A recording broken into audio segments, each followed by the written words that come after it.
Hi, this is Matt once again. Welcome back to another video. This is a paid request for Mark. Thank you so much for that. For those interested in requesting any type of videos, movie reviews, re-reviews, random thought streams, commentaries, video game playthrough for an hour, a full playthrough, tier list ranking, whatever the case may be, feel free to send it either directly to my PayPal. I do have a CashApp as well. Links are down below in info box, and I will get to it as soon as I possibly can. And this is for Acts of Violence from 2018, which it's one of these movies that has Bruce Willis in it and a supporting role where you do tell he had a few days, he did it, and he just plugged in, and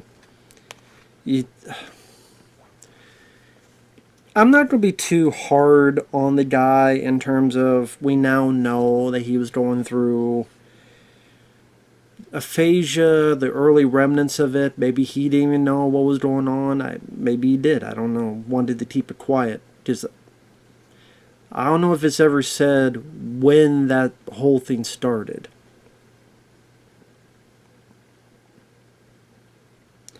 But it seemed like he would take these movies, do a couple days, get a big paycheck, and this was sort of his retirement fund, it would seem. Which sadly is the case, and it seems like he's getting worse and worse, which is a shame. The film itself, it stars Cole Hauser, who I like. I liked him in Pitch Black, among other movies. He was the bad guy in Too Fast, Too Furious. You have Shawn Ashmore, who was Iceman in the early X-Men films. You have Mike Epps from Next Friday and Friday After Next and All About the Benjamins. He's here as pretty much the main bad guy. It was a different type of role for him. I don't think he had enough to really sink his teeth into. It was like to see him try to do something different, but there wasn't, like I said, there just wasn't enough there to him sink his teeth into. And the plot is very typical. It doesn't really do anything that exceptional or wonderful. This is a pretty generic affair. I would say generic. Is it the worst thing ever? No. But you would never remember anything about this. You just won't. At least to me. So the setup is you have these three brothers. Cole Hauser, Shawn Ashmore, and I forget the third guy's name, but he's the younger brother. His character's name is Roman. So I'll just say his character name, Roman. You show a little snippet of them as kids. And I would say the editing of this seems a bit wonky at times. It's not the most fluid in terms of editing. I don't know if that's just how they want to typically do these direct-to-streaming movies, these type of films, where the editing, I don't know, just something about it, and sometimes a little bit shaky cam, and they seem rough around the edges on that. That's just me. So it shows a little bit of them as kids, how they go after these bullies and protect their own. Cut to modern time. Cole Hauser, he is a soldier from Afghanistan who suffered a bit of PTSD and anger issues, which they kind of drop early on, and they don't really go further with that. Like, they bring it up at the beginning where he's talking with a guy who's trying to help him. He's like, I know what I'm talking about. He throws stuff off the desk. He has an argument with one of his brother's fiance. But after the initial big event happens, that's all kind of out the door. You never really hear anything else about the PTSD, anger issues. Like, nothing really is ever done with that. Nothing really follows through with that. So it's a bit of setup for nothing. It's like, well, we want to have some type of thing for the character. We'll put that at the beginning of the movie, and then we'll do absolutely nothing with it. Whether it be arguing with brothers, or trying to understand each other, or his PTSD is affecting the mission, so the brothers are kind of against each other, where we... before I go further, that the actual rest of the plot. The younger brother, Roman, is getting married to this girl called Mia, which they've known each other since they were kids. She goes out on a partying. These two thugs mess with her. She says, "Leave me alone," slaps one of them. Eventually, when she does get outside, they take her. And once again, deals with human trafficking. Man, listen, there are films that I love that have that setup, that backdrop of human trafficking. I love The First Taken. I loved Life After Fighting. That should get a Blu-ray release in the US. Come on now. I love it. For those films, I'm fine with that being the plot. I will say, though, in general, the human trafficking stuff, overused. Maybe they didn't feel it was overused in 2018, but I don't know. I think even then, just a bit of an overused backdrop, human trafficking. Like, can we think of some other stuff?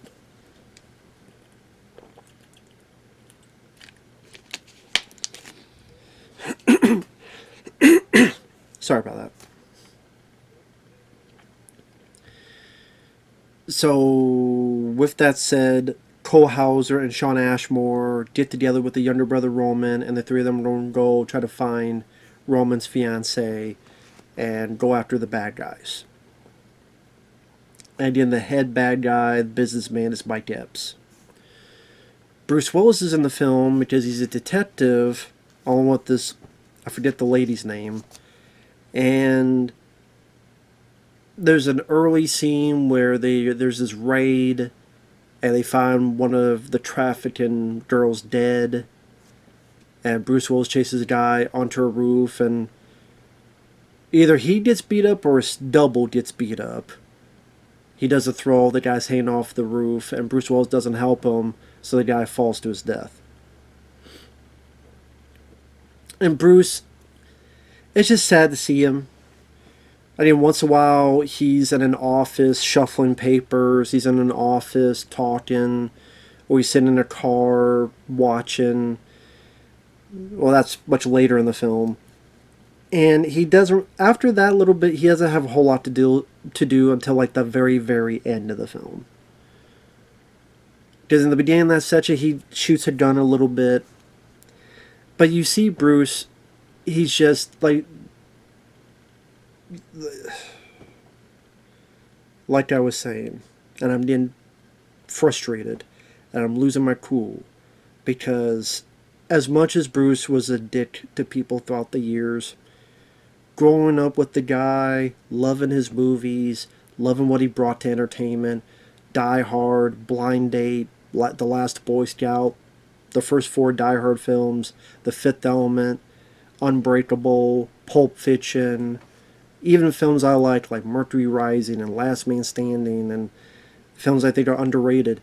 It's sad when you look at these films. I have a feeling one day I'll get more of these, which maybe that'd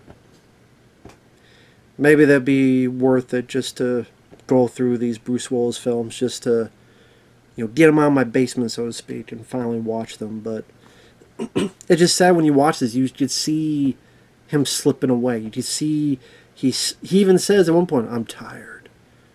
Now, and he's in character because of the finding a girl dead, but it's more like, "I'm tired."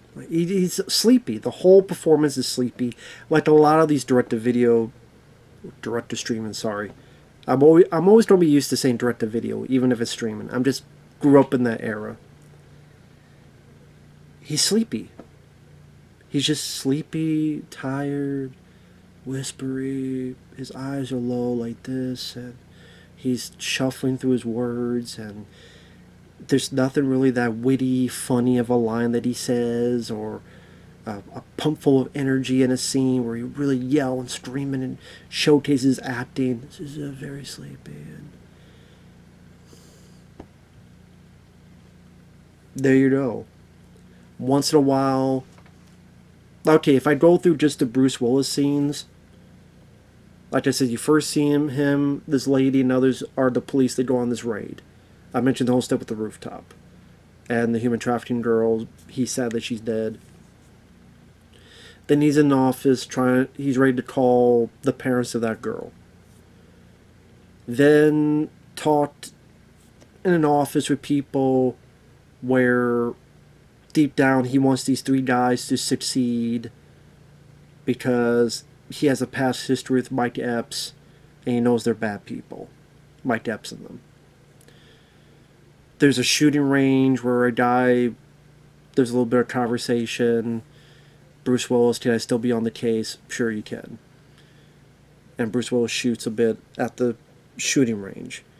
Shuffling papers. There's a point where the three brothers get arrested. Bruce Willis talks to them a bit. They leave. He shuffles more fucking papers. There's another bit later on when they're kind of arrested again and brought in again, and Bruce Willis gives them 24 hours. There's a bit where the three brothers do what they need to do. They rescue some women. Some people come in a van with ski masks on, leave, and when the van stops outside, they pull their ski masks as Bruce Willis getting the women to safety. Then later on, some event happens, and Bruce Willis and the girl, they're in a car staring at a house outside. I know that seems vague and confusing, but...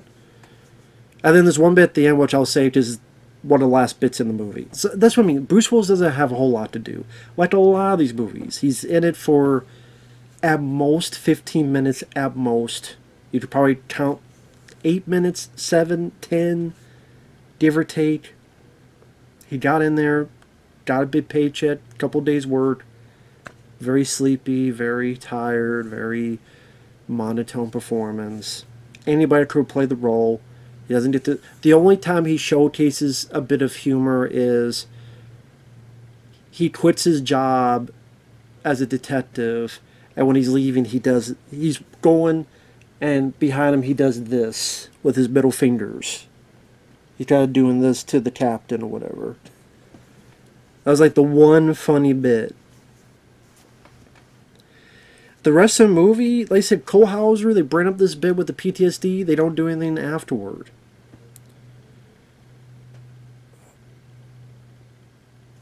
Roman's getting married to his girl, Shawn Ashmore, and his wife, and Cole Hauser, who's single, they're there.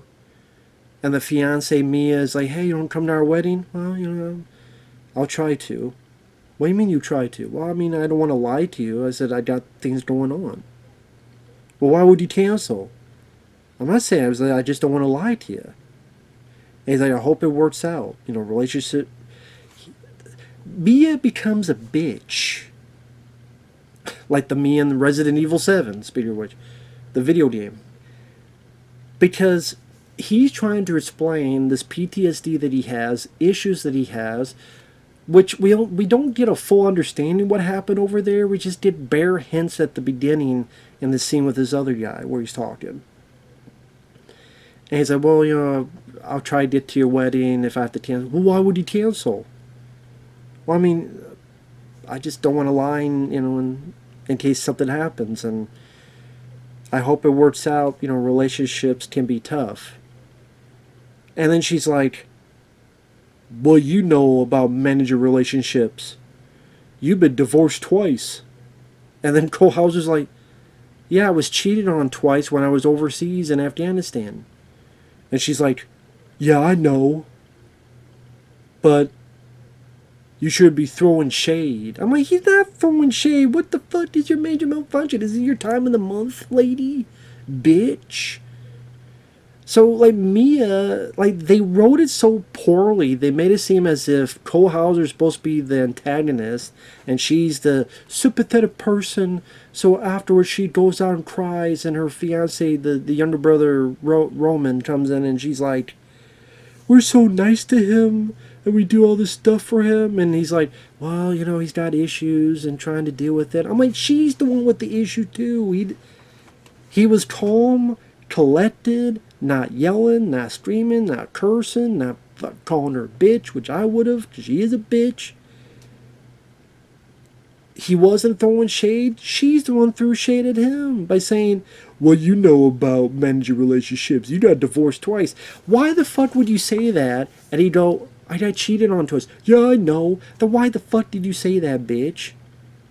Well, you know about, yeah, I know you got cheated on twice. And that's why you got divorced, because you were over there risking your life as a soldier in Afghanistan, ready to die any minute, because you never know. And your wife's cheated on you, twice, 2 times. So I know about that, but what do you know about managing a relationship? What the fuck? Oh my god, this bitch. Hate this bitch. And she's the one who gets kidnapped. So I'm like, I don't give a fuck if she survives, if she gets found out, or she gets dumped into an ice cream van at fucking nearest Dairy Queen and turned to a fucking swirly. I don't give a fuck what happens to this bitch. And then she goes to a club, there's these 2 guys, there's an altercation, she gets taken, human trafficking. The 3 brothers decide to go after her. They do a little they think there's people here by this van. There is a woman that was taken, but it's not her, and they do a little bit of shootout, but then they get arrested. They talk to Bruce Willis. They'll let go. They go try to find her again. They find one of the guys. They threaten him with C4. He tells the information, leads them to where they need to go, but she's not there. There's another little bit of a shootout. The shootouts aren't much. There's not like a lot of heavy choreography, kind of just firing back and forth. You have the CG muzzle flashes. If you do see a little bit of blood, it's CG. Stuff that is typical streaming stuff.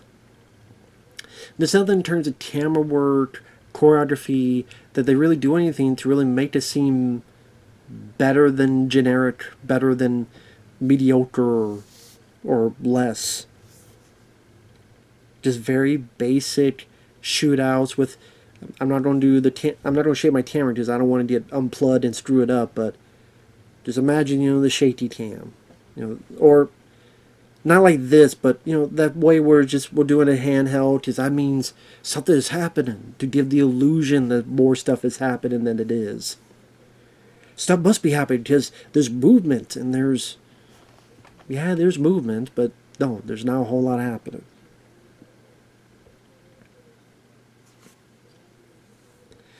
Meanwhile, the bad guys have Mia, and I don't understand why the bad guys are putting so much effort into keeping this lady around.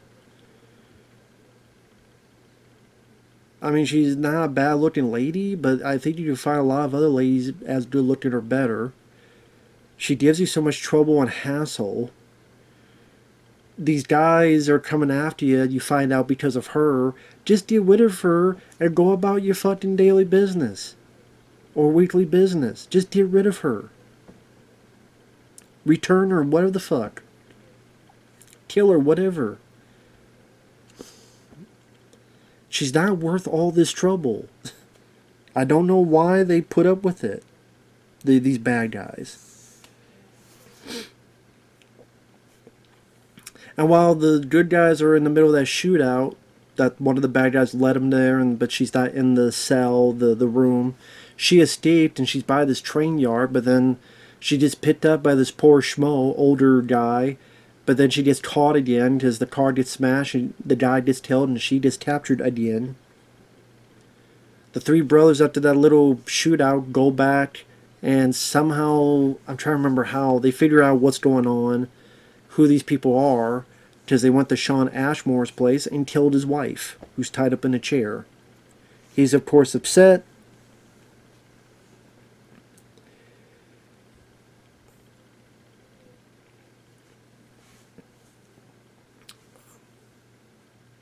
Of course, the ambulance come to take the body away. They go in. They talk to Bruce Willis again.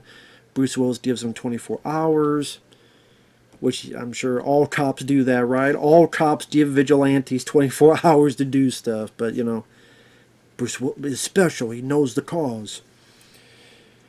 And they have this other little shootout where pretty much Cole Hauser has like a riot shield and shooting.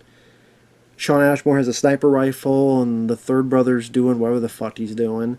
And pretty much just Shawn's shooting at the sniper rifle. Shooting with it, I should say. Cole Hauser's shooting.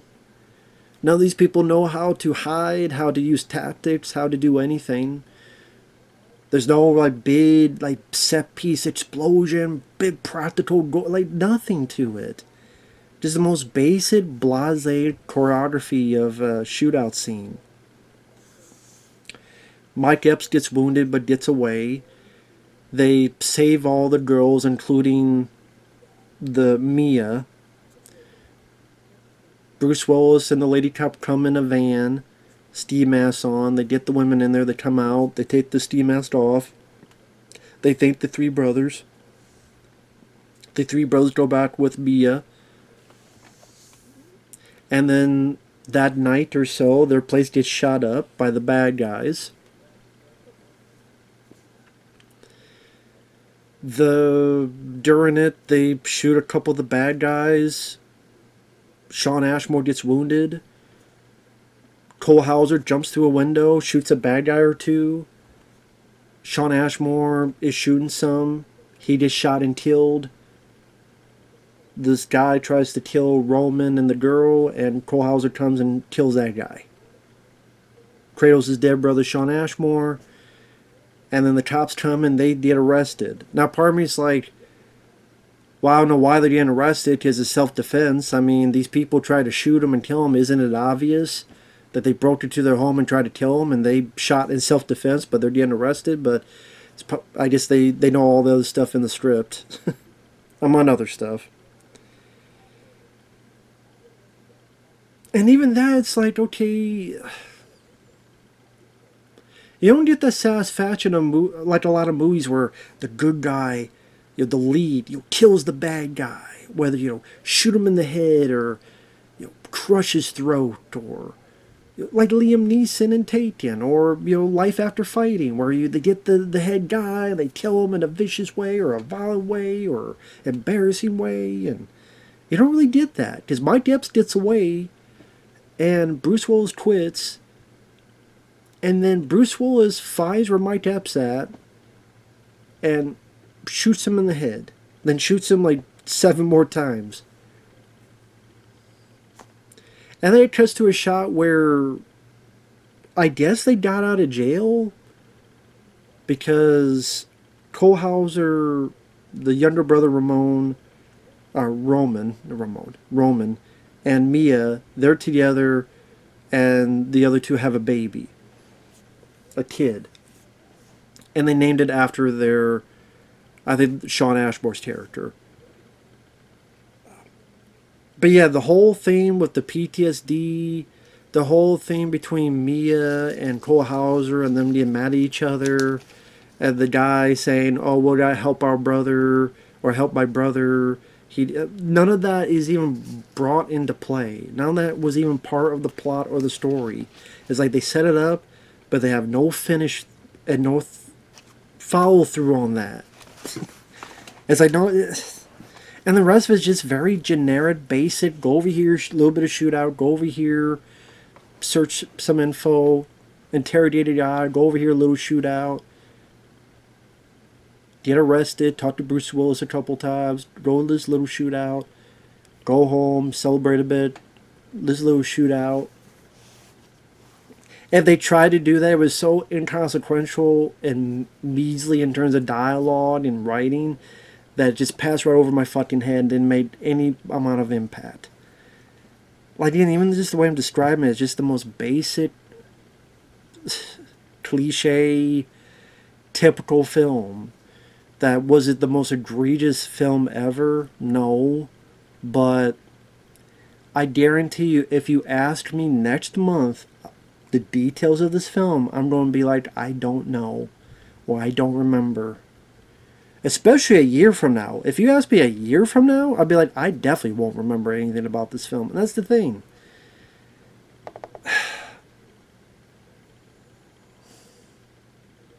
I'm not going to remember a damn thing about it.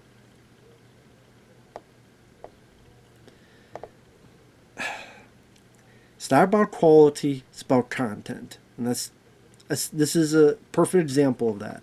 It's nothing quality-wise about. It's just another piece of content.